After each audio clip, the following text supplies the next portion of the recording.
Ladies and gentlemen, welcome to the press conference on the occasion of the visit of US Secretary of State Antony Blinken to Vienna.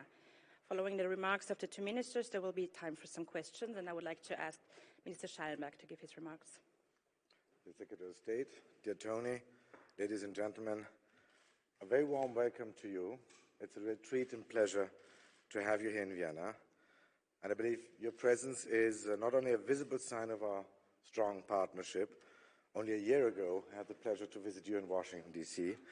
It is also a very much appreciated sign of your support for the work of the UN, of the United Nations here, in particular the UNODC, the United Nations Office on Drugs and Crime. And I can tell you that Austria is a very committed member of your global coalition to address synthetic drugs threats.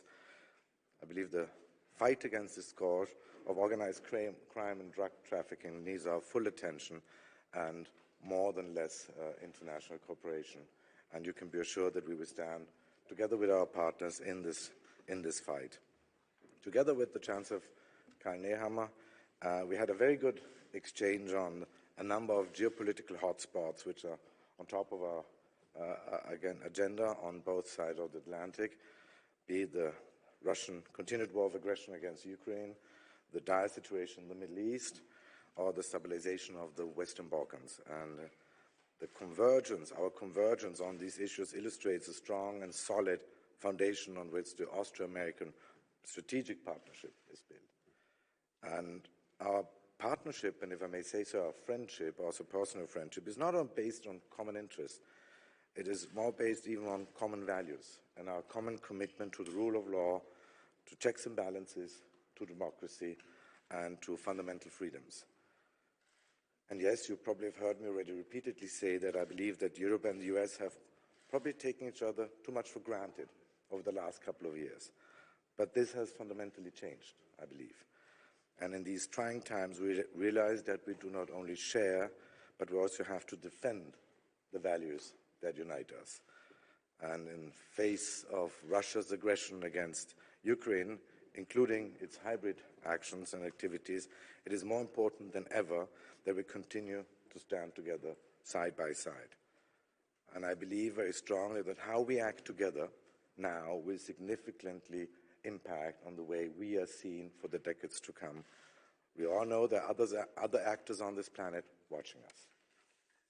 And talking about the Middle East, here we are equally strongly like-minded countries. Our commitment to Israel's security and right to self-defense remains ironclad, but it is very clear that more needs to be done to protect civilians in Gaza. Humanitarian law, and that is very clear, applies to everyone, everywhere. And without doubt, we know that the military offensive in Rafah, without a credible plan what to do to protect the civilians, would trigger a humanitarian disaster. We urgently need a humanitarian pause to get the hostages out of Gaza and more humanitarian aid into Gaza. And we shall never forget that among these over 130 hostages, there's one Austrian-Israeli family father who now for 161 days is in the hands of Hamas. And in this respect, I'm extremely thankful not only to the vital role of the United States, but also to your personal, tireless and extraordinary commitment and engagement in the region. And I welcome any initiative that enables more humanitarian aid to reach the people in Gaza. The Austrian Republic itself has offered 23 million euro in support, and I know that we are talking now about the sea or airborne help. I believe we have to do everything together to protect the people in need there. And we also discussed a region which is a neighboring region to Austria, which is close to our heart, which is the Western Balkans. And here again, we are both committed to the European future of this region and its citizens. And I just wanted to point out, among the many things we do together, the Austrian-American program Speak Up in Bosnia-Herzegovina is for me a prime example of how the cooperation between the United States and Austria can really do a difference on the ground. And we now know that we have important decisions coming up in the European Council on Bosnia-Herzegovina, opening the accession talks. And you know that Austria very strongly advocates for this step, because in view of you could say, the circle of fire surrounding Europe, we have to make sure that our immediate neighborhood is stabilized. And there's no vacuum in politics. So either we manage to export our model of life, our stability, our security, or we risk being confronted with growing insecurity and instability. And let me add finally on a more bilateral note that the United States is not only our second biggest trade partner and export market, and significant investments are actually ongoing in the United States, but I'm also extremely happy to see how our strategic partnership is prospering. Also thanks to the work of our Austrian ambassador in Washington, American ambassador here in Vienna. I'm happy to say that we just a couple of weeks ago signed the working holiday program, which is a very good thing, and the Austrian American Media Fellowship Program, which we already launched a couple of years ago, is proving to be a true success story. So I believe with these programs, we push our strategic partnership on a new level, and this level should be even expanded. We need more than less people-to-people contact. We need more exchange, more dialogue. We have to understand each other. And I believe in this year, 2024, it's probably more important than in others. We have important elections coming up in Austria and in the United States. On all these issues, I can assure you, Austria is a strong partner, and for us, you are an indispensable friend. And again, on this note, thank you for being here, and I'm happy to welcome you and happy for the talks we have here in Vienna and we had already in the past. Thank you. Thank you, Minister. Mr. Secretary, the floor is yours. Well, Minister Schallenberg, Alexander, my friend, my colleague, thank you. Thank you for the incredibly warm welcome, and my thanks as well, and especially to the Chancellor for the extremely productive and in-depth conversation that we just had. I greatly appreciate it and value it. And yes, the fundamental fact is that we have deep appreciation for the friendship between Austria and the United States and the partnership between our countries, a partnership for freedom, for security, for prosperity. In so many ways, in so many places, our countries are working together to try to continuously move in that direction. Here in Europe, the Russian aggression against Ukraine continues, but Austria has been a stalwart supporter of Ukraine from day one, and a key member of an alliance of more than 50 countries coming together in different ways to support Ukraine. Austria may be militarily neutral, but it is very much not politically neutral, and we see that in the extraordinarily generous support that the Austrian people have provided to Ukrainian refugees. We see it in the humanitarian assistance that Austria is providing to people in Ukraine, and of course the strong support for the European Union sanctions to try to make sure that the Russians and Putin don't have the resources to continue to fuel the war machine that continues this aggression against Ukraine. We discussed this. We discussed as well the energy situation for Europe. And here I have to say what's happened over the last couple of years is quite remarkable, the move away from dependence on Russian energy. The United States has very much supported this move, including with liquefied natural gas, and we discussed the ongoing transition that countries are making, really redrawing the energy map of Europe at a critical time. As the Foreign Minister mentioned, we're also collaborating on other key regional priorities, and notably the Western Balkans. And here I really have to commend Austria's longstanding leadership and the Foreign Minister's personal leadership and engagement. This is something that is near and dear to our hearts, and especially President Biden, because for the President and for me, when I started out in the 1990s, so much of the focus of the world was on the Balkans, on Bosnia, on Kosovo. And one thing we don't need, Europe doesn't need, and especially the people of the Western Balkans don't need, is a back to the future moment, where we find ourselves back in the 1990s. And thanks to the engagement of Austria, the leadership of Austria, we're moving decisively in a different direction, a positive direction, a direction in which the Western Balkans is genuinely integrated with Europe. We share the goal of a democratic, prosperous, peaceful region integrated with the rest of Europe. The European Commission's recommendation to open accession talks, negotiations with Bosnia and Herzegovina is something that's very welcome. We fully support their Euro-Atlantic path, including with the European Union. And we also encourage the leaders in Bosnia and Herzegovina to move past divisions, to pursue reform necessary to move down the path toward the EU. And here we really benefited from the Foreign Minister's insights, not just from his recent visit, but from all his engagement. And here we will continue to partner strongly. The Foreign Minister mentioned the Emerging Voices program that we have together. We want to make sure that this new generation in the region, that its voice is heard, because it's a voice for peace, for security, for stability, for opportunity. And that comes with the path toward the European Union. We're also working together to support an improvement in relations between Kosovo and Serbia. There, the EU-facilitated dialogue is the only viable mechanism, the only viable path forward. We need to see good faith, constructive efforts by both Kosovo and Serbia to stabilize the relationship and to move down that path, to keep tensions low, to increase coordination, to increase transparency with international partners, to implement all of the commitments that are in the dialogue. Austria has long been and remains a vibrant crossroads for the world and for the international community, hosting here so many UN agencies and organizations that are doing critical work to actually address the challenges that people are facing all around the world.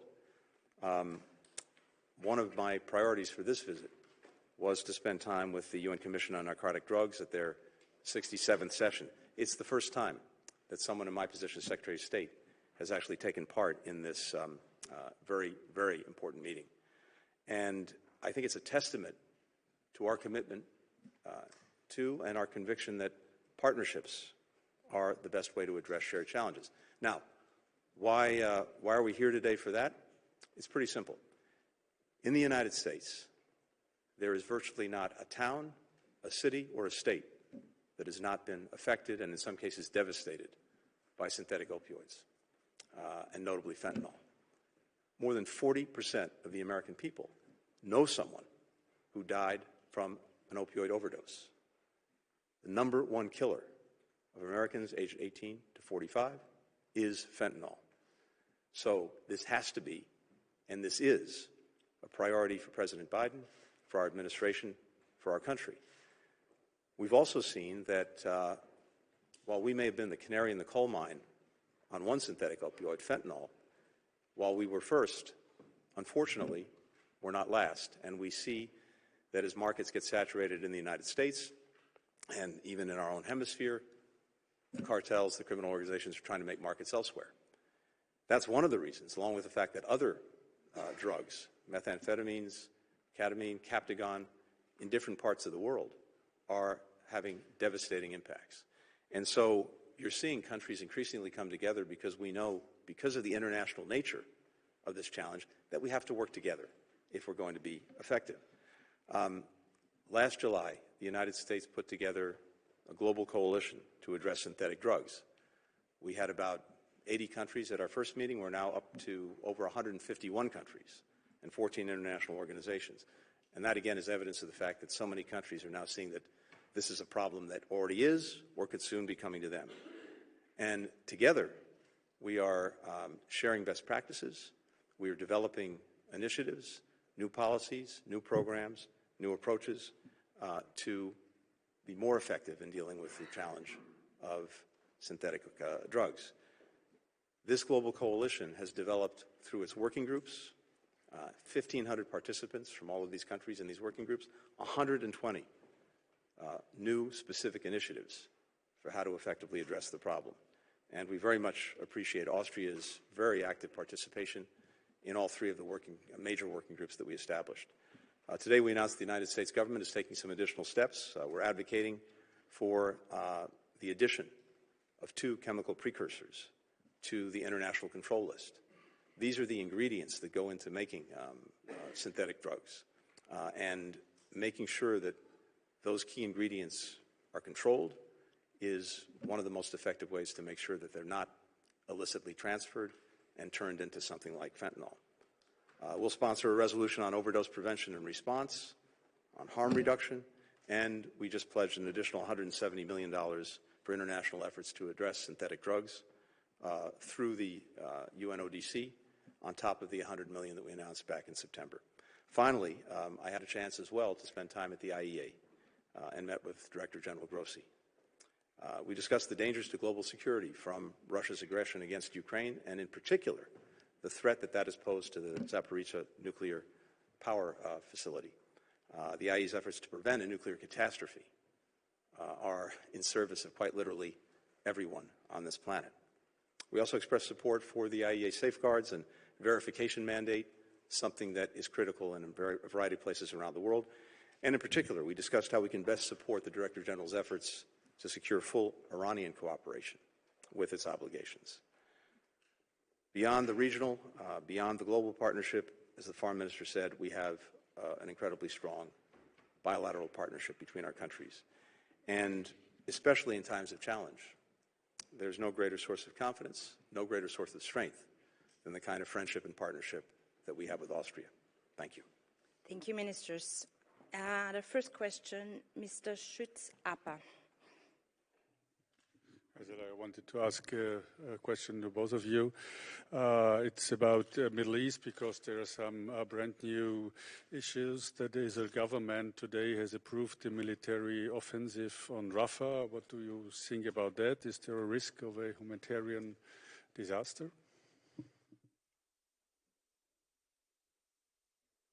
Okay. Well, as I said already at the beginning, and I was just recently, 10 days ago, in the Middle East, and I had discussions on this issue, among them with our Israeli colleague, Israel Katz, but also in Amman and in Ramallah. At the time, our Israeli friends told us that if an offensive on Rafah were to start, they would supply us with a credible and plan on how to deal with the 1+ million refugees, you might say, internally displaced Palestinians who are now amassed in the south of Gaza Strip. And I believe this is necessary. As I said, Israel has, and it is in a dilemma as a rule of law state, fighting terrorists. It's a very unequivocal sort of fight, unequal fight. On the one side, you have a terrorist organization, Hamas, not abiding, not respecting any rule, less even humanitarian law. But Israel has to measure itself by international law, and the decision or the plan, as far as I understand, doesn't mean yet that it will be executed immediately. It's simply that the Prime Minister was presented with a plan and that he has given a green light. And the easiest thing for me to do would be to say exactly what the Foreign Minister said, because we have exactly the same position. But simply to repeat, President Biden has been very clear that given the large number of civilians in Rafah, about 1.4 million, many of whom, as the Foreign Minister said, have been displaced from other parts of Gaza, we have to see a clear and implementable plan, not only to get civilians out of harm's way, but also to make sure that once out of harm's way, they're appropriately cared for, with shelter, with food, with medicine, with clothing, and we've not yet seen such a plan. Thank you. Bloomberg, Mr. Marloff. Thank you. Mr. Secretary, thanks. I just have a few questions on Israel-Gaza also. A few. Yeah. Please bear with me. We've seen increasingly critical comments from President Biden on Gaza in recent weeks, sanctions on West Bank settlers this week from the State Department, and Senator Schumer's call for Netanyahu to be replaced on Thursday, prompting Israel to say they're not a banana republic. What do you make of this broader deterioration in ties, and have relations gotten so bad that it could undermine broader U.S. efforts on negotiations about what happens the day after the war? Secondly, President Biden did call an invasion of Rafah a red line, and I know you just discussed this proposal, but it seems that Netanyahu's the Prime Minister's office in Israel said that they're now reviewing a plan. Have U.S. officials seen that plan? And Is a safe evacuation even possible, given that there's 1.5 million people sheltering there? And just thirdly, a quick last one. Israel also said it's seen Hamas's counteroffer on the hostage ceasefire deal. Have U.S. officials reviewed that counteroffer, and does it look like a deal is within reach? And Foreign Minister Schallenberg, a senior U.S. Treasury official visited Vienna earlier this month, telling financial institutions here about the risk of potentially violating sanctions on Russia. Did you discuss this with the Secretary today, and have Austria's business ties with Russia affected diplomatic ties with the U.S. in any way? Thank you. Ian, thank you. And I also want to thank you on behalf of your colleagues, since you were able to ask, presumably, their questions as well. Look, we are working every single day with the Israeli government on all of the challenges that the situation poses to Israel, to Palestinians, to other countries in the region. And that's happening across our governments, and it's happening on a whole variety of issues, including our commitment to help make sure Israel is able to defend itself and not ever see a repeat of October 7th, to make sure, though, at the same time, that more and better is being done to protect civilians in harm's way in Gaza, to get the humanitarian assistance they so desperately need to the children, to the women and the men, to look at everything that needs to be done to prevent the conflict from spreading, including to the north with Hezbollah and Lebanon, or more broadly in the region. And in each of these instances, and so many more, and I'll come to the hostage question in a moment, we're working on a almost more than daily basis with the government of Israel.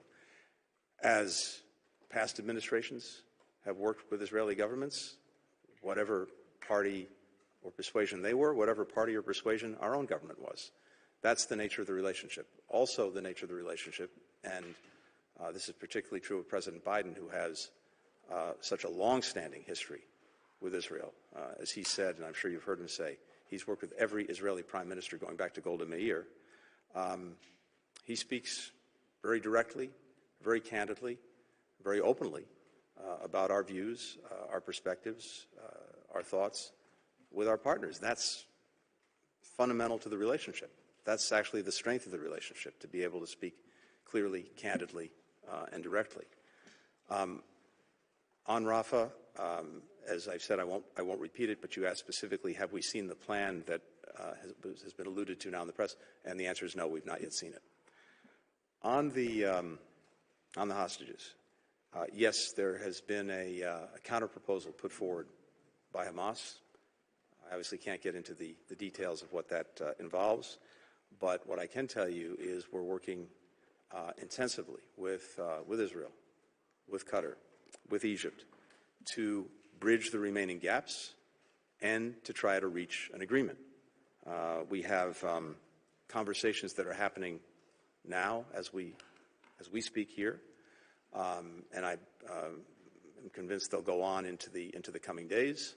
Israel has sent back a negotiating team to pursue this, and I think it reflects the sense both of possibility and of urgency to get an agreement, to get a ceasefire, to get the hostages back, to get even more humanitarian assistance in.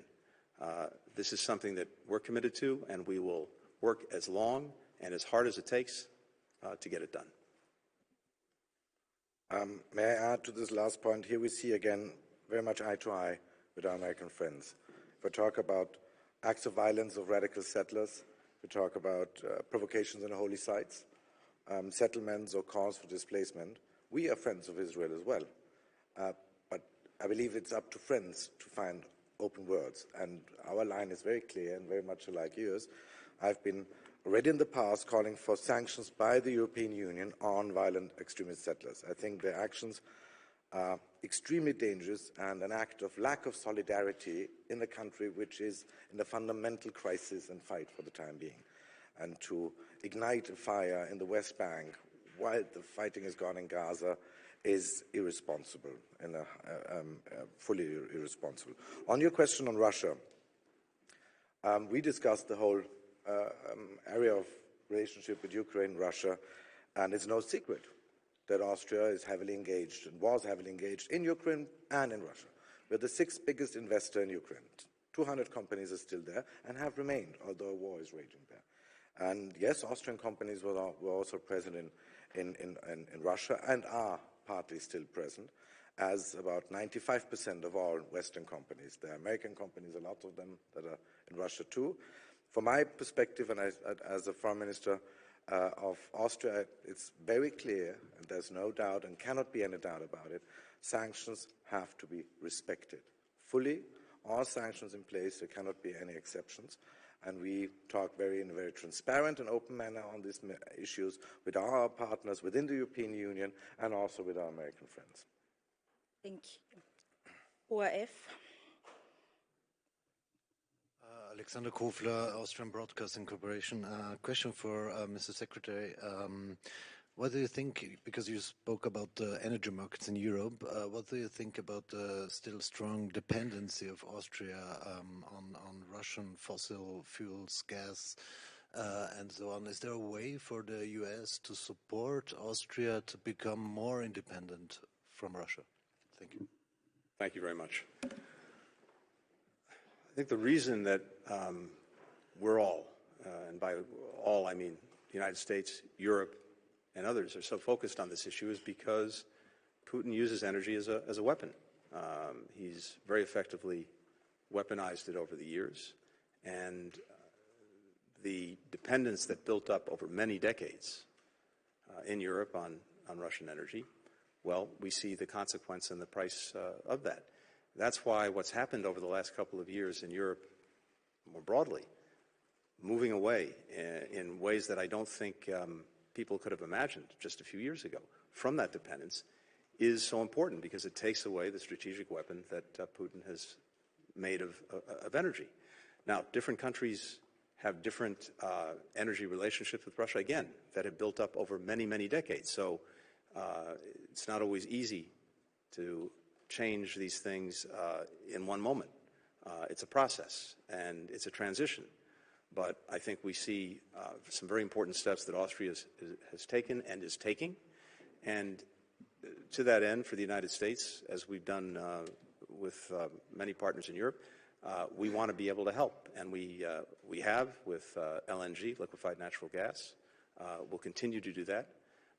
The other thing that's, I think, very beneficial in this moment is it's also an opportunity for countries to focus and double down on the transition away from fossil fuels. Again, it's a transition. It's not a light switch. But Austria is a country that's leading by remarkable example when it comes to renewables in its energy economy, setting a very, very strong example. But I think there are opportunities here to do even more. And by the way, one of the things that we talked about at the IEA, again, not specific to Austria, but just in general, are the opportunities that now exist for nuclear power, including small modular reactors and other new technology that can make a big difference. May I add maybe for the American journalists, the line of the Austrian government is very clear. We want to move out of Russian gas because, as you said rightly, for the first time we saw that it can be weaponized, it can be used to exercise pressure. And that is something which I have to point out. The first agreement between the OMV, the Austrian company, and Gazprom dates back to 1968. Soviet Union fell apart, they delivered, we paid. Iron Curtain fell, they delivered, we paid. Nobody ever used gas or grain or any other of these products as a leverage. Putin is the first one. It wasn't Andropov, it wasn't Chernenkov, it wasn't anybody of those. It wasn't the Soviet Union. Putin was the first one. So and yes, we have probably over the decades, because it was comfortable, it was possible, created a dependency, but we have moved out now aggressively to a certain degree. And we will continue doing so. The aim of the Austrian government is to be 100% independent of Russian gas by 2027. Thank you. And there is one last question, New York Times. Mr. Crawley, please. Thank you both. Secretary Blinken, the good news is I have no more questions than my colleague did. The bad news is I do have a multi-part question. On Iran, there was a report this week that the U.S. has conducted secret indirect talks with Iran, in part about its nuclear program. Is there any chance you would comment on that and say what our current message to Iran about its nuclear program might be? Also related to Iran, and since you have both talked about Ukraine, what is your latest sense of the possibility that Iran will supply missiles to Russia, presumably for use on the battlefield in Ukraine, and what would be the U.S. and Western response to that? And then very briefly on Haiti, it's now been more than 3 days since your trip to Jamaica and the agreement that established plans for this transitional council to appoint members. We were told that would happen within a day or two. We're now about 3 or 4 days past that. There's some reports that that process is not going so well. Are you concerned that that process is breaking down, and is there a plan B if it does? And Mr. Minister, a question that I'm sure is a very familiar part of the debate here in Austria, but less familiar to Americans. Now that Sweden and Finland have abandoned their own military neutrality and joined NATO because of their concerns about Russian aggression, I wonder if you could talk about whether there's any rethinking of Austria's own neutrality and any prospect that you might consider NATO membership in the foreseeable future. Thank you both.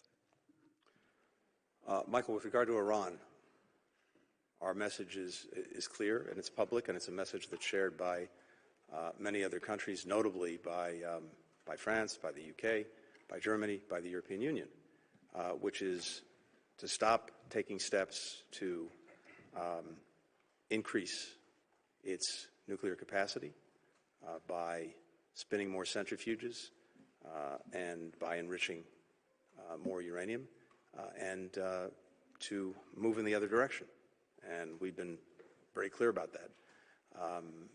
One of the reasons I was here at the IAEA today was precisely to talk about the work the IAEA is doing to try, despite the very challenging circumstances, to make sure that it's monitoring, verifying, and also holding Iran to its safeguard agreements and requirements that it has under the Non-Proliferation Treaty. So this is something that we've been very clear on, and we're in very close coordination with European countries on this, with the EU, and also supporting the IAEA. And look, beyond that, I don't have anything to add, but I think it's very clear what we, and by we I mean all of these countries, plus more broadly, many in the international community, expect of Iran. On the question of Iranian missiles to Russia for use in Ukraine, there too, we've sent very clear messages to Iran not to do it. And this has been the subject of considerable conversation among a number of countries in Europe and the United States. And I think that the concern about that eventuality and the commitment to address it, if necessary, is very real and very strong. On Haiti, this is never going to be smooth, never going to be linear. An agreement was reached, a Haitian-led agreement was reached to move to a new transitional administration, a presidential council, one that would be inclusive, that would bring in all the major stakeholders, all the major parties, that would have responsibility for naming a new prime minister, an interim prime minister, naming a National Security Council, an electoral commission, all with the objective of putting Haiti clearly on the path to elections and to strengthening its democracy. What we've seen over the last 24 hours is there's seven seats on this transitional council, and most of the parties or stakeholders that were given a seat have actually named their representative to the council.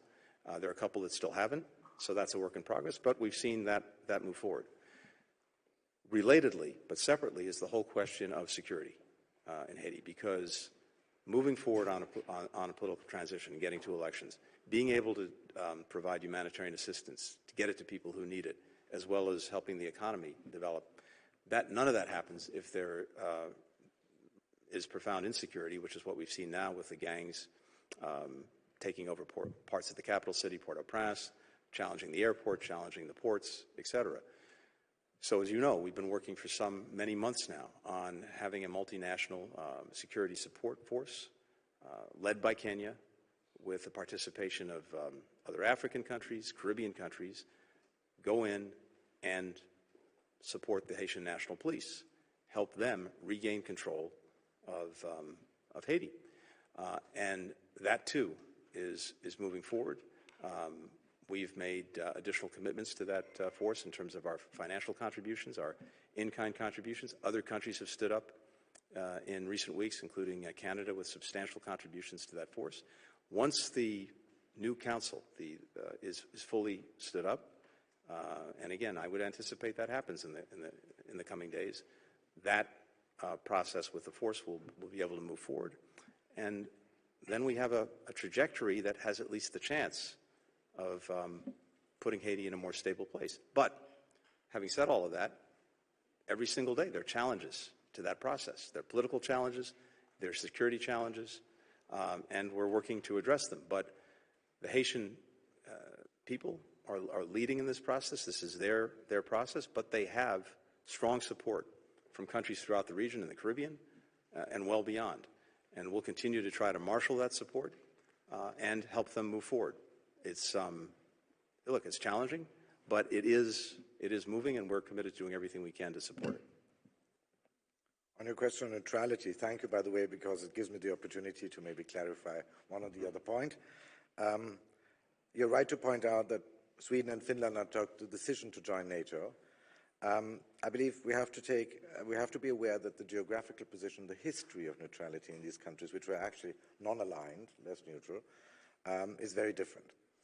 And after the experience of the First and Second World War, which actually started in Central Europe, when we adopted the constitutional law on everlasting, you would call it everlasting neutrality, it was a very important intellectual and emotional step for Austria, and it became part of our self-perception to a certain degree in this country. According to the Swiss model at the time, the Swiss neutrality was actually the buzzword. And I want to point out one thing. Our neutrality is a strictly military neutrality. We are not neutral as far as values and principles are concerned. So if a country, and it might be a permanent member of the UN Security Council, believes that he can kick out all the principles of the UN Charter and simply invade a neighboring country, we won't stand by idly and simply watch on. We have a very clear position. And that is not new. This is not invented by this government. I always point out in 1956, when Soviet tanks were driving through Budapest, the very young then, fully sovereign Austria, already then at the General Assembly of the UN, supported every resolution against the Soviet Union and even issued one or put one on the table themselves. So our position has been always very clear. And if you ask why, then I can be very clear too, because international law is for us not a luxury. It keeps us safe. We need a root-based international order. We need other countries, whether they're big or small, whether they have nukes or not, to stick to the rules, to the principle of pacta sunt servanda. So on these issues, Austria will never be neutral. But in military terms, and we show it in Ukraine, we don't deliver lethal equipment, but we deliver more humanitarian aid per capita than other countries. That is our approach in this crisis, and we'll continue on this policy. And I might add that the neutrality has a very strong public support in Austria. Nearly 80% of the people stand behind it. So there's no question on this matter. We fully respect the decision by our friends in Finland and Sweden, but this is not the way we have any intention of going down this now. Thank you, Excellencies. Thank you, ladies and gentlemen. And for those of you who are lucky enough, have a good weekend. Thanks.